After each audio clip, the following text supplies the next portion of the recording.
In this section, 5.1, we're going to learn two basic counting principles.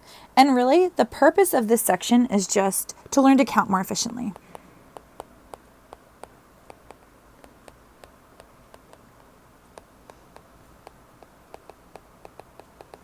We know how to count things by literally listing them, but we want to learn techniques that will let us save time and energy.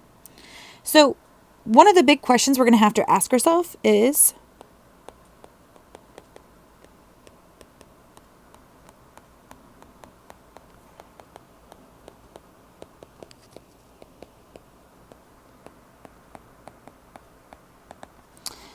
does order matter? And maybe you're asking yourself, what does that mean? Well, we're going to deal with two types of sets. Ordered sets or permutations, and unordered sets or combinations. Now, what does it mean to be an ordered set that we're counting? Well, I want you guys to think for ordered set, we want to know when we count the identity of objects, does it matter just what we're choosing or the order of what we are choosing? For example, a password. When we want to count passwords, if we say how many passwords are possible, we might want to say, look, the password math is different than the password MTAH. So it doesn't just matter the identity of the objects here, M, A, T, and H. It matters in what order we place them. Or we might want to consider subsets, which we'll do below. In subsets, the order doesn't matter, just the identity of the objects. So I want you guys to think, for example, card hands. If you have like 2 of hearts, 3 of hearts, it's equivalent to a 3 of hearts, 2 of hearts, because we just care about the identity of the cards, not the order in which we have them in our hand. Okay, so let's start counting right away. And let's look at something like a set. So I want to define the set A to contain the elements 1, alpha, and pi. And I want to know how many subsets of A there are. So I'm going to first recall that B is a subset of A if and only if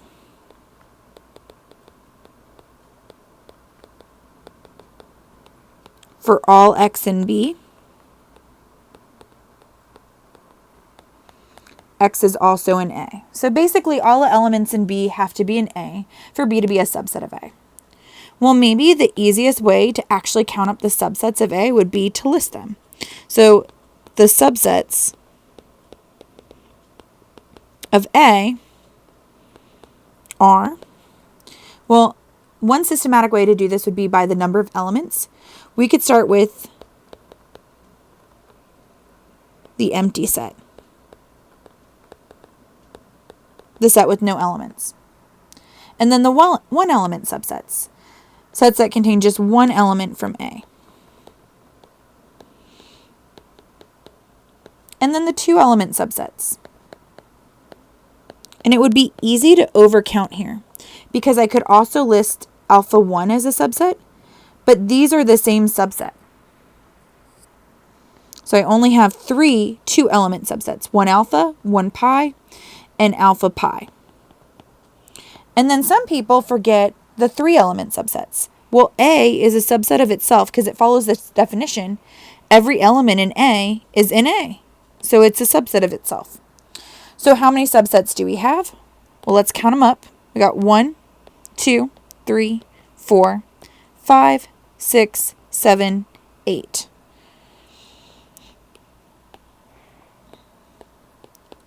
We conclude A has 8 subsets. But remember, the goal of this section is to count more efficiently. And I'm going to say, note, we didn't really need to list all the subsets of A. to determine how many subsets there were.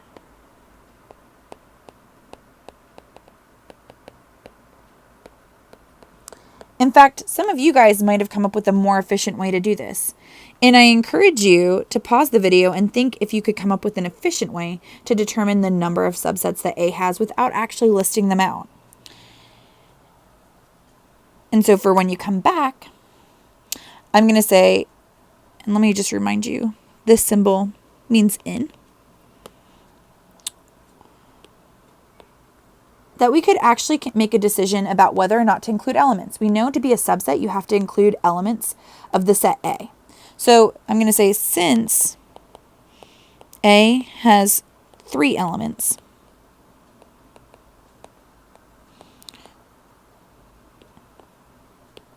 for each subset, we need to make a decision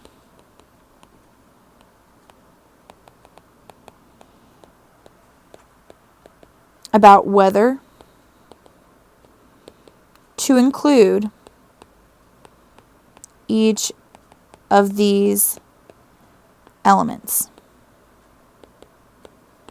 What I mean by that is, whenever I'm saying, let's form a subset of A, I'm making 3 decisions. I'm saying, is 1 in the subset or not? Is alpha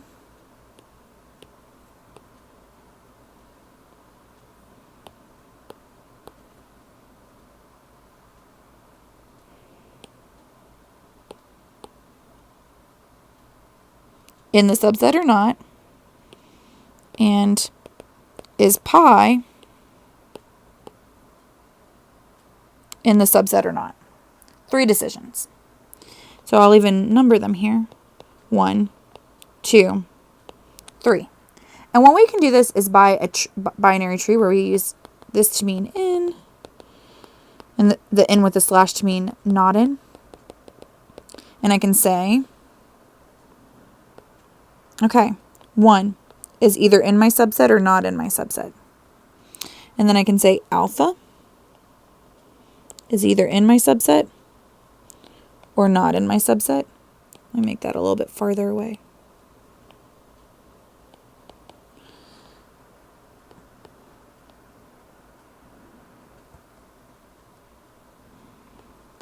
And then the last element, pi, is either in my subset or not in my subset.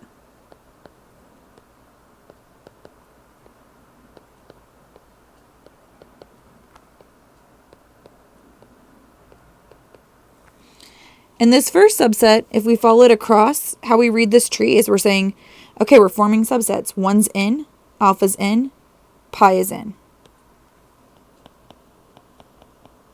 And then I'm going to pick another random one to show you. Here, this is 1 is not in the subset, alpha is in the subset, pi is in the subset. So this is alpha pi. And this last subset would be 1's not in, alpha's not in, pi's not in, so it's the empty set. So I'll just list the rest of them. This one's going to be 1 alpha. This one's going to be 1 pi. This one's going to be just 1. This one's going to be just alpha. And this one's going to be just pi. And once again, if we wanted to, we could list them up.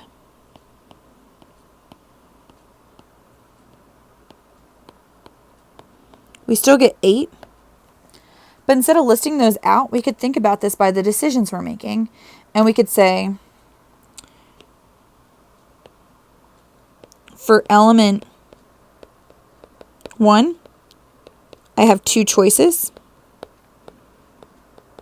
For element alpha, I have 2 choices.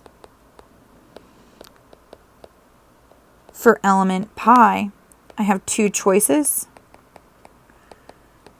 So this gives me 8 subsets for A. And I don't actually need to count them. I can just think about the choices I'm making. And why is this good? Well, it wasn't so bad to list out all these subsets when we had 3 elements, but what about this example 2 where we say, suppose A has n elements. How many subsets does A have? Well, we're going to conjecture when A has n elements, A has 2 to the n subsets, because for each of the n elements, we have 2 choices. Do we include that element in our subset?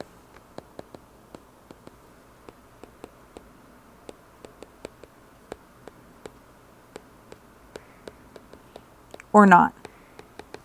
Which means if I were to write this out, this would look like element 1, 2 choices,